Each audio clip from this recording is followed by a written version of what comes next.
প্রশ্ন করা হয়েছে, আমাকে প্রশ্ন করা হয়েছে জশ্নে জুলুসে ঈদে মিলাদুন নবী সাল্লাল্লাহু আলাইহি ওয়াসাল্লাম জায়েজ কিনা। দেখুন, জশ্নে জুলুস আমরা যে কাতার করে একসাথে করে নবীর শান ইয়া নবী সালাম আলাইকা বলি, হযরতে শাহ ওলিউল্লাহ মুহাদ্দিস দেহলভী রহমাতুল্লাহি আলাইহি তিনি তার ফুয়ুজুল হারামাইন কিতাবের মধ্যে লিখেছেন, তিনি লিখেছেন যে আমি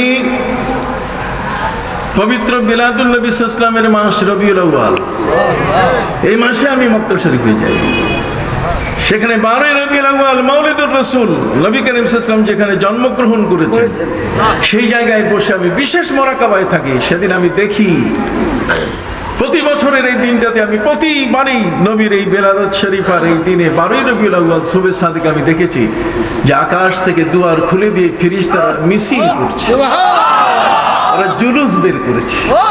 কতক্ষণ একটা মিছিল, একটা আনন্দ মিছিল, নবী করিম সাল্লাল্লাহু আলাইহি ওয়াসাল্লামের শুভাগমনের মিছিল। এটা চোখ লাগবে। ঝিঝি পোকা সর্বদাই ঝিঝিরাব করে, ঝরঝর নরে বৃক্ষ অতি মৃদু স্বরে, ঝিমঝিম করে গিরি শুনিতে মধুর, আর কিছু নহে উহা কেবল জিকিরে প্রভুর। ঝিঝি পোকা রাস্তার পাশে জঙ্গলে ঝিঝি করতেছে, আপনি মনে করবেন পোকার ডাক, আসলে না, এটা তার জিকির। গাছের পাতা ঝরঝর করে নড়ে, এটা তার জিকির। পাহাড়ি এলাকায় ঝিম হয়ে আছে, এটা তার জিকির। তো কবি বলছেন ঝিঝি পোকা সর্বদাই ঝিঝিরাব করে, ঝরঝর নরে বৃক্ষ অতি মৃদু স্বরে, ঝিমঝিম করে গিরি শুনিতে মধুর, আর কিছু নহে উহা কেবল জিকিরে প্রভুর। এসব ভেদের কথা, এসব ভেদের কথা জানে সেই জন যাহাকে দিয়াছেন আল্লাহ বাতিনি শ্রবণ। বাতিনি চক্ষু যদি না থাকে, এলেমে তাসাউফ যদি না থাকে, তাহলে কি করে তারা এটা বুঝবে? এটা তো বুঝবেই না যে এর ভিতরে কি আছে। সুবহানাল্লাহ বলেন। জুলুস নবী সাল্লাল্লাহু আলাইহি ওয়াসাল্লামের শুভ বেলাদতের আনন্দ কতক্ষণ না একত্রিত হয়ে, এটা না জায়েজ না। নবী করিম সাল্লাল্লাহু আলাইহি ওয়াসাল্লামের সামনে মিলাদ ও কিয়াম বৈধ কিনা আমি তো বলে দিয়েছি। মিলাদ আছে, কিয়াম হচ্ছে নবীর সম্মান, কি বলেন ঠিক না? নবীজি সাল্লাল্লাহু আলাইহি ওয়াসাল্লাম তিনি হযরত সাদ ইবনে মুআয রাদিয়াল্লাহু তাআলা আনহু, যিনি ওই খন্দকের যুদ্ধে নেজার আঘাতে যার রক্তক্ষরণ হচ্ছিল, তিনি বনু কুরাইজার ওদের বিচারের জন্য ডেকে এনেছিলেন। তাকে যখন উটের উপরে বসাইয়া শোয়াইয়া যখন আনা হয়, রক্ত খরণ হচ্ছিল, নবী করিম সাল্লাল্লাহু আলাইহি ওয়াসাল্লাম তার প্রতি সম্মান দেখানোর জন্য সাহাবায়ে কেরামকে বলেছেন কুমু লিসাইয়্যিদিকুম, তোমাদের সর্দার আসতেছে, তার সম্মানে দাঁড়াও। কাজে আমার নবী সাল্লাল্লাহু আলাইহি ওয়াসাল্লাম তো মহান, মহান রাসূল সাল্লাল্লাহু আলাইহি ওয়াসাল্লাম, অতএব তার সম্মানে দাঁড়ানোর বিষয়টি স্পষ্ট। মাযহাব মানার গুরুত্ব, প্রয়োজনীয়তা। আরে মাযহাব না মানলে আপনি যাবেন কই? আপনি একটা বাজার থেকে আপনার পেটে ব্যথা, আপনি বাজারে যাই যে বলেন একটা ঔষধ দেন, একটা ঔষধ দিলে কম্পাউন্ডার জিজ্ঞাসা করবে যে কি ঔষধ দিব রে ভাই, একটা ঔষধের নাম খাও, কি কর? আপনি একটা ঔষধ চাইলেই দোকানদার দিবে? বাংলাদেশে তো পাওয়া যায়, কিন্তু ওই যে আমেরিকা ইউরোপে কখনোই দিবে না, আপনাকে কাছেই মিটতে দিবে না। না না না, নাম বলতে হবে না, প্রেসক্রিপশন লাগবে, ডাক্তার লাগবে, বিশেষজ্ঞ লাগবে। এই জন্য আমি সাধারণ মানুষ হাদিসের উপর আমল করবে না, আমি সাধারণ মানুষ হাদিসের উপর আমল করবে কারণ সে হাদিসের নাসিখ মনসুখ চিনে না। কোন হাদিসটা বাতিল হয়েছে, কোন হাদিসটা আছে, কোনটা সুন্নাহ কোনটা হাদিস, এটা সে জানে না। এই জন্য বিশেষজ্ঞ, কতক্ষণ না এফারসিয়াস, সবচেয়ে বড় যে জ্ঞানী মানুষটা, তাকে খুঁজে ফিরতে হবে। ফাসালু আহলা যিকরি ইন কুনতুম লা তা'লামুন। ইমাম আবু হানিফা, ইমাম শাফি, ইমাম মালিক রাহিমাহুমুল্লাহ এরা সবাই মিলে নবী করিম সাল্লাল্লাহু আলাইহি ওয়াসাল্লামের মহাজ্ঞান ভান্ডারের সাগরে তারা জাল ফেলেছিলেন। ইমাম আবু হানিফা বিরাট পাঙ্গাস মাছটা পাইছেন, ইমাম শাফি রহমতুল্লাহ আলাইহি করাল মাছ পাইছেন, ইমাম মালিক রহমতুল্লাহ আলাইহি তিনি বড় কই মাছ পাইছেন। কতক্ষণ না এক একজন ইমাম ওয়াকুল্লুহুম মির রাসূলিল্লাহি মুলতাবিসুন দারাফাম মিনাল বাহরি আও রাশাফাম মিনাদ দিহান। নবীজি হলেন জ্ঞানের মহাভাণ্ডার, সেই মহাভাণ্ডার থেকে জ্ঞান তুলে আনা এটা সবার জন্য সহজ। আমরা চাষাগুষা মানুষ, আমরা সাধারণ মানুষ, ব্যবসা করি, বাণিজ্য করি, কাজে বুকে হাত বান্দার হাদিস এটা চর্চা করা, মন্থন করা, এটাকে অ্যানালাইসিস করা, এটার উপরে গবেষণা করার সুযোগ আমাদের নাই। এই জন্য যারা গবেষণা করা দরকার তারা গবেষণা করে এটার উপরে তারা ঔষধ আবিষ্কার করছে। এই বলে আপনি ইগনোর করবেন, না না এসব চলবে না, এটা আমি খাবো না, হবে না। কাজে একজন ডাক্তারের কাছে আপনি যাবেন, মাযহাব শব্দের অর্থ হচ্ছে চলা, পথ। আপনি পথেই যদি না চলেন তো আপনি তো বিপদ হয়ে যাবেন।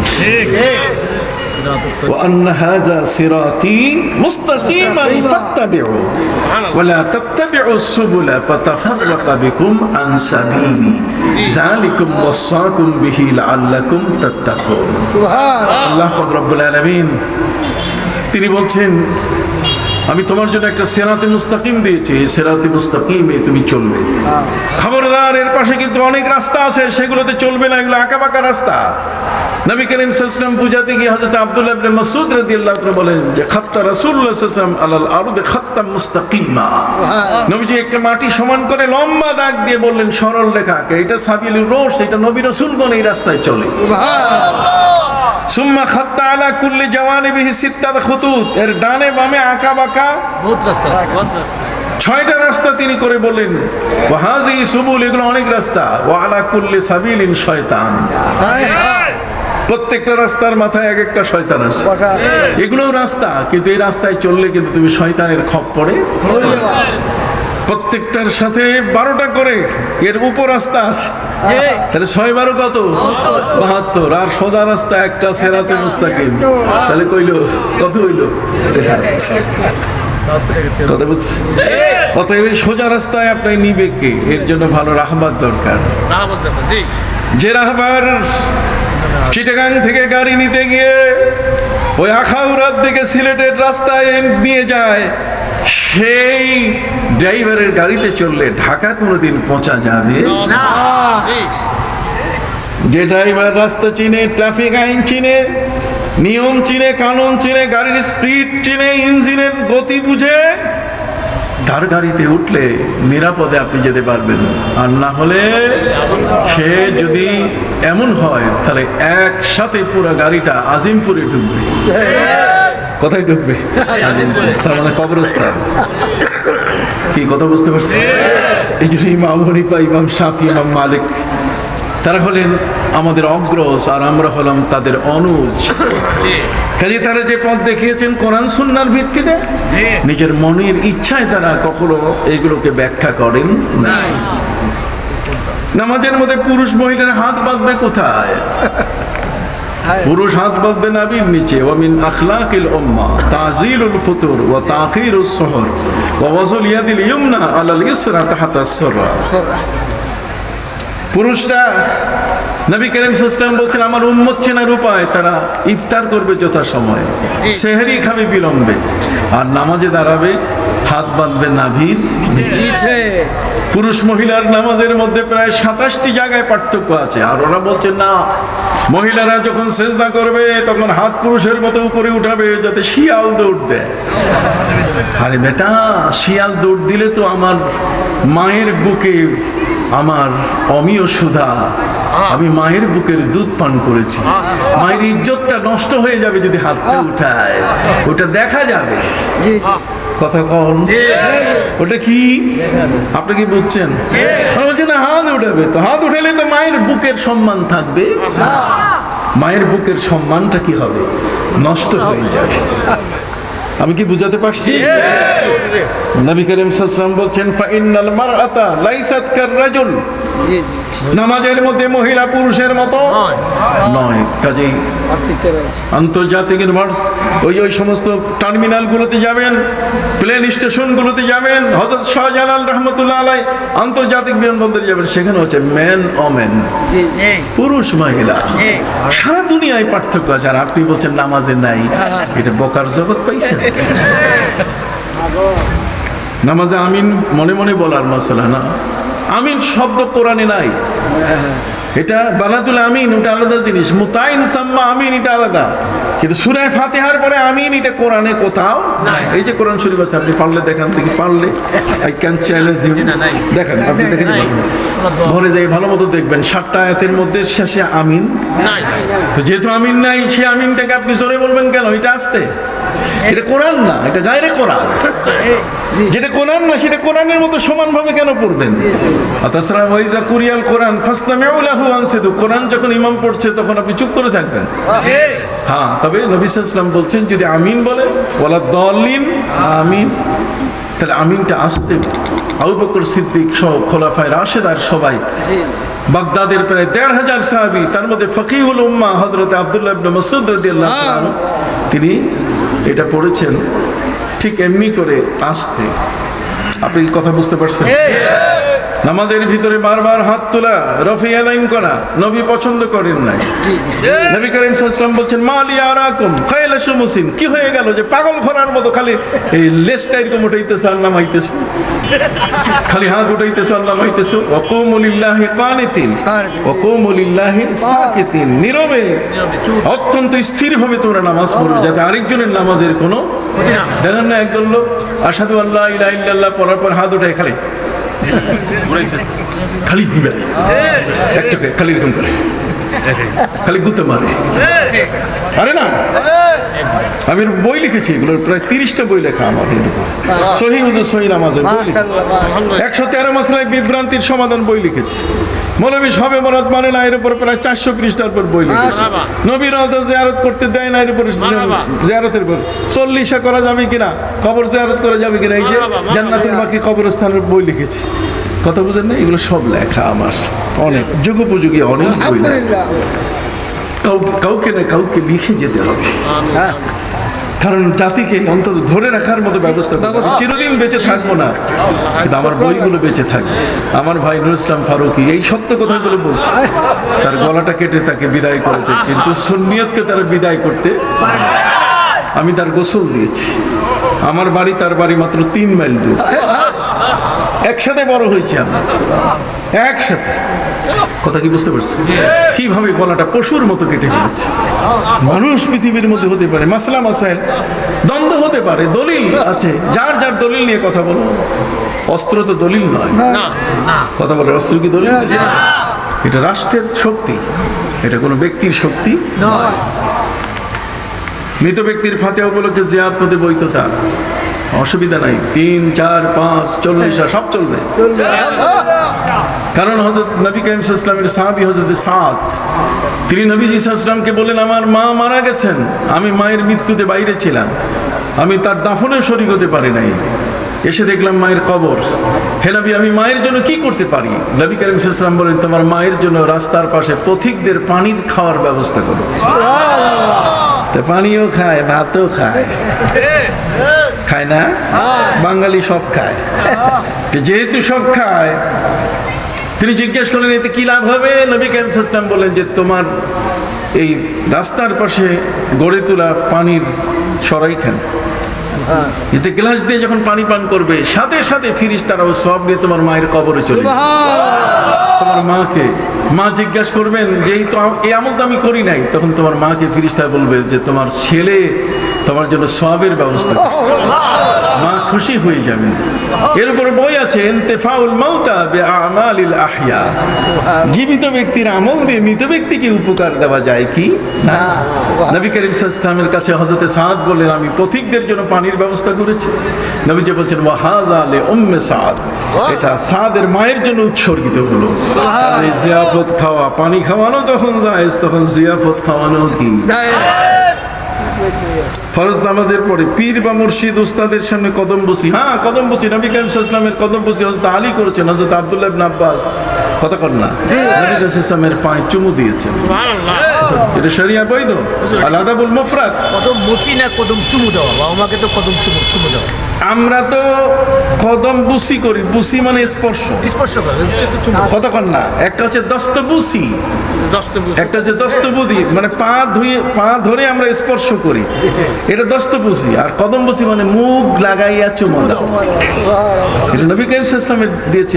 ইমাম বুখারী রাহমাতুল্লাহ আলাইহির কিতাব আল আদাবুল মুফরাদের মধ্যে স্পষ্টভাবে লেখা। আমার ইসলামিক ফাউন্ডেশন ছাপিয়েছে, আপনি খুঁজে বের করুন। সম্মানিত সুধী, অবশ্যই পীর মুর্শিদ উস্তাদের করাই যাবে। ফজর নামাজের ফরজ নামাজের পরে হাত তুলে মুনাজাত। হ্যাঁ, নবী কারীম সাল্লাল্লাহু আলাইহি ওয়াসাল্লামকে হযরত আবু উমামা আল বাহিলি রাদিয়াল্লাহু তাআলা হাদিস আছে, ওয়া নবী উমামা আল বাহিলি রাদিয়াল্লাহু তাআলা قال সুইলা রাসূলুল্লাহ সাল্লাল্লাহু আলাইহি ওয়াসাল্লাম আইয়ুদ দুআ আসমা। সুবহান, হে নবী, সবচেয়ে বেশি আল্লাহর কাছে গ্রহণযোগ্য কোন দোয়াটা, যে দোয়াটা আল্লাহ তাআলা সহজে শুনেন?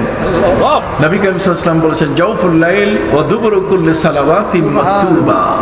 একটা হচ্ছে গভীর রাতের দোয়া, আরেকটা হচ্ছে ফরজ নামাজের পরে দোয়া। মানে হাত তুলে দোয়া করা যাবে কিনা? আরে মৌলভী দরখাস্ত লিখলা, কিন্তু হাতে তুমি তোমার সাহেবকে দিলে না, তোমার মন্ত্রীকে দিলে না, তাহলে পাবে কেমনে? নবী কারীম সাল্লাল্লাহু আলাইহি ওয়াসাল্লাম বলেছেন ইজা রাফাল আবদু ইয়াদাইহি ইলাল্লাহ ইয়ানদিমুল্লাহু আন ইয়ারুদ্দা ইয়াদাইহি সাফরান খায়বাতান। যখন কোনো মানুষ হাত তুলে মুনাজাত করে, তখন আল্লাহ ওই হাত দুখানা খালি ফিরাই দিতে লজ্জা বোধ করেন। কথা কি বুঝতে পারছেন? ও নামাজ পড়ে হাঁটা দেয়, তো হাঁটা দিলে তো হাঁটাই দিল। আল্লাহ বলছেন ফাইজা ফারাগতা ফানসাব ফাইজা ফারাগতা আই ফারাগতা মিনাস সালাহ ফানসাব আই লিদ-দুআ। তো দোয়ার জন্য তুমি মশগুল হয়ে যাও। জানাজার নামাজের পরে মুনাজাত করা বৈধ কিনা? হ্যাঁ, আছে। নবী কারীম সাল্লাল্লাহু আলাইহি ওয়াসাল্লাম বলেছেন ইজা সাল্লাইতুমুল মাইয়াতা ফাআখলিসু লাহু দুআ। মৃত ব্যক্তির যখন জানাজা হয়ে গেল, তখন তার জন্য বিশেষভাবে দোয়া করো। কেন? মাল মাইয়াতু ফিল কবর ইল্লা কাল গারীকিল মুতাকাব্বিস ইয়ানতাজিরু দাওয়াতাম মিন আখিন আও সাদিকিল্লাহ। একজন মানুষ মারা গেলে তখন সমুদ্রের মাঝখানে লঞ্চ ডুবি হলে যেমন আর্তনাদ করে, ওই চিৎকার ওই কবরবাসী শুরু করে দেয়। তখন সে দোয়ার জন্য অপেক্ষা করে, কে তার জন্য দোয়া করবে। ছেলে মেয়ে পরিবার আহাল যারাই তার জন্য দোয়া করবে, সেই দোয়াটি তার জন্য খুব প্রয়োজন। নবীজি হাজির নাজির কিনা? নবীজি হাজির। মদিনা মুনাওয়ারাতে সূর্য আমাদের কাছে দেখলে কি উপস্থিত না? নবী হবে। নারায়ে রিসালাত এটা বলা যাবে কিনা? ওই বেয়াদব বক্তা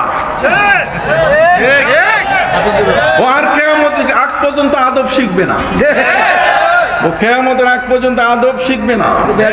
ওয়ারফা'না লাকা যিকরাক। আন্না এত বেশি হলো না, আর না দিতেছি উত্তর তো দিতেই আছে, আর কি জানবেন? টেরেই তো পাইতেছেন কি কইতেছি না, এখনো টের পাওয়ার বাকি। টের পাওয়ার কি বাকি আছে? সুন্নিয়তটাকে কিভাবে ধারণ করে আছে আপনি বুঝতেছেন না? কোনোভাবে কারোর সাথে এই বিষয়গুলোতে কোনো কম্প্রোমাইজ নাই। লেখাপড়া আমরা করেছি বেটা, একেবারে ফেলে দেওয়া মানুষ না। তুমি আমাদেরকে ফেলবে কোথায়?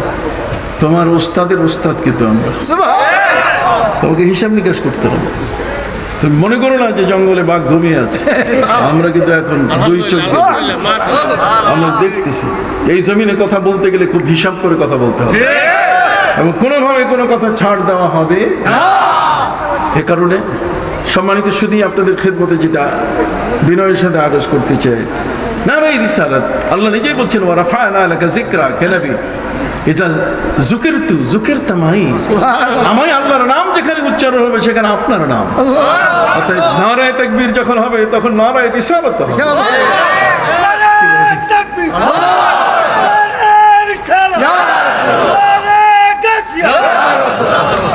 আউলিয়া ইকরাম সম্বন্ধে জিজ্ঞাসা করা হয়েছে, তারা তাদের কবরে জীবিত কিনা। একটি বর্ণনা আছে আলা ইন্না আউলিয়া আল্লাহি লা ইয়ামুতুন লা ইয়ামুতুন, এরকম একটি কথা আছে। তাছাড়া আল্লাহর ওলিদের সম্পর্কে আমাদের যতটুকু ধারণা যে তাদের রুহানি তাসাররুফ আছে, তারা কবরে আল্লাহ তাআলা তাদেরকে সেভাবে থাকার ব্যবস্থা করে দিয়েছে। খোদ দেওবন্দ মাদ্রাসা, আমি তো দেওবন্দ করে মানুষ। দেওবন্দ মাদ্রাসায় বাবু জাহেরের পাশে শাব্বির আহমদ উসমানী সাহেবের মাজার, ছাত্রেরা আসরের পরে গিয়ে সেখানে বই ধরে, আমি জিজ্ঞেস করি তোমরা বই পড়ো কেন?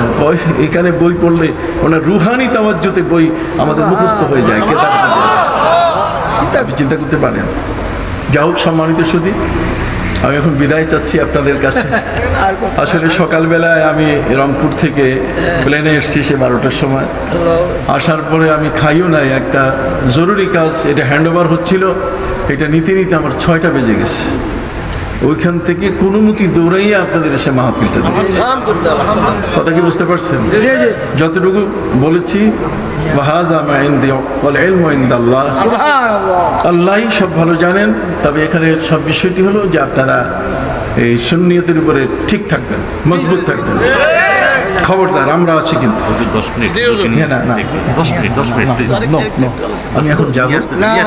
আপনার আরেকজন এতক্ষণ তো প্রশ্ন উত্তর দিলেন, আপনি একটু খুশি মতো 2 মিনিট, 10 মিনিট, 10-15 মিনিট আমরা তো এতক্ষণ কোশ্চেন করেছি আপনাকে। নিয়ে আসেন, তাড়াতাড়ি নিয়ে আসেন, তাড়াতাড়ি নিয়ে আসেন, আগে থেকে নিয়ে আসেন। আমি তো সময় নেই আমার। আনতে হচ্ছে এই সময়। আপনার শরীরে আরো আমার আমাদের আপনাদের পাঠ্য বই না, আমাদের ইসলামিক ফাউন্ডেশনে আমরা এখন আউলিয়া বিশ্বকোষ বের করতেছি। আমাদের ইসলামী বিশ্বকোষ, এই ইসলামের মধ্যে আপনি দয়া করে ওনাকে নিয়ে আসেন তাড়াতাড়ি। হ্যাঁ, নিয়ে আসেন তাড়াতাড়ি, আমাকে একটু তাড়াতাড়ি ঢাকা ফিরতে হবে, বুঝতে পারছেন? হ্যাঁ, আনার জন্য নিয়ে আসেন। আজি আসুক। আমি চাই, উনি আমার খুব স্নেহের মানুষ, এর সবাই তো আমার। মাইকে ছবি না পড়লে অনেকের যদি মানে সালাদ, মানে নম, যেটাতে মানুষের ঘুম নষ্ট করে, যেটা মানুষের নামাজ নষ্ট করে, যেটাতে মানুষের কি নামাজ, সেটা হিসাব নিকাশ করে করবেন। আপনারা সারা রাত শুধু খতবে সবই না করলেন, কিন্তু আরেকজন লোক ঘুমাতে পারলো না, এটা যেন না। একটু হিসাব নিকাশ করে করবেন। আমরা বিবেক আছে, আমরা স্বাভাবিকভাবে আমাদের জীবনটাকে পরিচালনা করতে চাই। যাই হোক, সম্মানিত শুধু ইসলামিক ফাউন্ডেশন বাংলাদেশ জাতির জনকের বড় ধরনের একটি অবদান। মাননীয় প্রধানমন্ত্রী তিনি 560টি মডেল মসজিদ করছেন, পাশাপাশি 82,000 মক্তব এদেশে চালু। শিক্ষকদেরকে টাকা দিয়ে তিনি সকালবেলা কোরআন পড়ার ব্যবস্থা করছেন। কথা বুঝতে পারছেন? বছরের শুরুতে বই উৎসব, 36 কোটির মতো বই বিনামূল্যে, তো সব খেদমত হচ্ছে, সড়ক সুন্দর হচ্ছে। দোয়া করবেন। আমিও, মাননীয় প্রধানমন্ত্রী আমাকে আজকে এই পদে এনেছেন। ইসলামী ফাউন্ডেশনের গভর্নরের পদটা খুব ছোট পদ না, একটা বিশাল বড় পদ তিনি আমাকে দিয়েছেন। এই পদে থেকে যদি আমি ইসলামের খেদমত করতে না পারি, তাহলে এরপরে কিন্তু খুব অশনি সংকেত আছে। কথা বুঝতে পারছেন?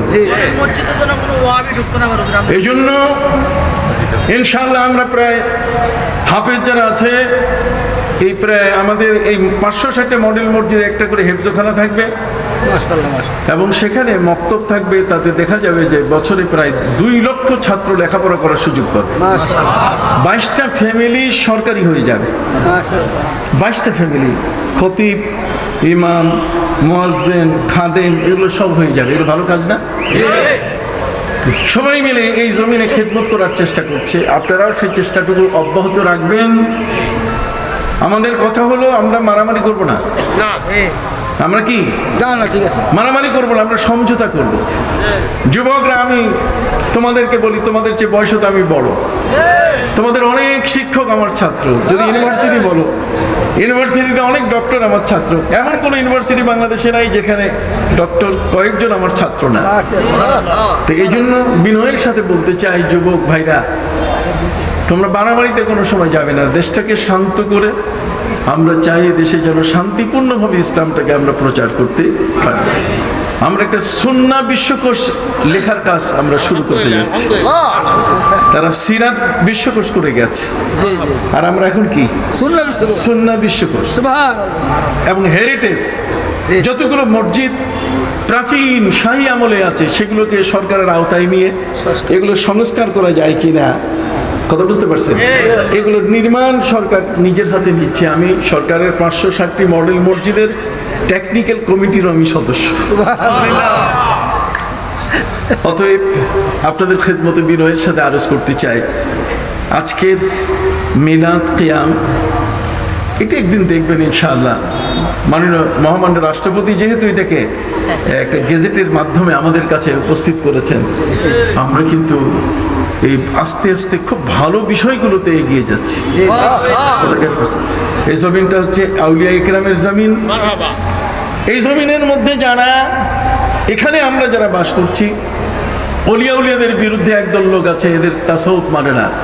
আমরা সকাল বিকাল জিকির আজকার, আমরা বিশেষভাবে বিশেষ ইবাদত বন্দেগীতে আমরা যারা আউয়াবিন, ইশরাক, চাষ, তাহাজ্জুদের নামাজ পড়ি। লা ইয়াজালু আবদি ইয়াতাকাররাবু ইলাইয়া ইল্লা বিন-নওয়াফিল হাত্তা উহিব্বা ফাইজা আহাবাবতুহু ফাকুনতু বাসরাহু আল্লাযী ইয়াবসুরু বিহি ইলা আখির হাদিস। আপনি নফল নামাজ পড়বেন, ইশরাক পড়বেন, আউয়াবিন পড়বেন, চাষ পড়বেন, তাহাজ্জুদ পড়বেন। আর একটা কথা মনে পড়লো, এটা করবেন না, এটা বউ তালাক দিবেন না, খবরদার। কি বউ আপনাকে তালাক দেখবো না, এটা পরের কথা, কিন্তু আপনি তালাক দিবেন না। বিপদে পড়ি আমরা, আমাদের কাছে এসে বলে হুজুর মাথাটা ঠিক ছিল না, তখন মুশকিল। তখন বিপদে, ছেলে কাঁদতেছে, মেয়ে কাঁদতেছে, মা বাবার মধ্যে বিচ্ছিন্নতা, খবরদার এই পাগলামিটা কখনো করবেন না। 3 তালাকের কথা কোরআনের কোথাও নাই। পবিত্র কোরআনে বলা আছে আত-তালাকু মাররাতান ফাইমসাকুম বিমারুফিন আও তাসরিহুন বিইহসান। তালাক কয়টা? দুইটা। যে স্ত্রী আপনার খাবারটা সুন্দর করে দিল, আজ পর্যন্ত পেটের অসুখ হলো না, কি কোন হোটেলের খাবার খাইয়ে আসবেন, ওখানেও কিন্তু ভালো বাবুর্চি পাক করেছে, অথচ সেই খাবারটা খেয়ে আসলে পরের দিন থেকে লুজ মোশন শুরু হয়ে যায়, পাতলা পায়খানা। আর আমার স্ত্রীর হাতের পাক আজকে বছরের পর বছর ধরে খাচ্ছি, কি সুন্দর এই পাকে আমার একদিনও পেটটা খারাপ হইল না। কথা বল। আমার ছেলের পেশাব পায়খানা থেকে সবকিছু পরিষ্কার করলো, আমার গায়ের পোশাকগুলো পর্যন্ত ধুয়ে দিয়ে আয়রন করলো, পায়ের জুতাটা পালিশ করলো। কোনটা করে না একজন স্ত্রী? কথা কর। আমার সন্তান জন্ম দিয়ে আমাকে বাবা হওয়ার সুযোগ করে দিল। কথা কর। এই স্ত্রীকে ভালো কাটারি ভোগের চাল দিয়ে ভাত খাওয়াবেন। আনতুহসিনুহুন্না ফি তুআমিহিন্না ওয়া কিসওয়াতিহিন্না। কথা বল না। ফি তুআমিহিন্না ওয়া কিসওয়াতিহিন্না, তার মানে ভালো খাবার দিবেন, আর ভালো কাপড় দিবেন। কাপড় যেমন তেমন কাপড় দিবেন না, যে 12 হাতের কাপড় 9 হাত হয়ে গেছে। কথা বুঝতে পারছেন? আপনার স্ত্রী সবসময় আপনার সেবা করে। দিবসে জুগিয়েছ শক্তি সাহস, নিশীতে হয়েছে বধূ, পুরুষ এসেছে মরুতিশালায়, নারী জুগিয়েছে মধু। নরবহে হাল আর নারী শেষে খাল, এই হাল খাল পানি মাটি মিশে ফসল হয়ে ফুটে উঠেছে সোনালী ধানের শীষে। তো কাজেই সেক্ষেত্রে একজন স্ত্রী আমার জীবনের সহায়ক, বিশাল ভূমিকা পালন করে। এই স্ত্রীকে তালাক দিবেন না। একটু হাত উঠান দেখি, কতক্ষণ না তালাক দিবেন। যদি অপরাধ করে ওয়াস্তাউসু বিন-নিসা, নারীদেরকে তোমরা উপদেশ দিয়ে বুঝাবে। কথা বুঝতে পারছেন? তো আল্লাহ তাআলা কবুল করুন, সকলে বলুন আমিন। আমাদের ভাই জনাব গোলাম কিবরিয়া আজহারী সাহেব, হাসান আল আজহারী সাহেব, উনি এসে যাচ্ছেন। বড় চমৎকার মানুষ, চমৎকার আলোচনা করবেন।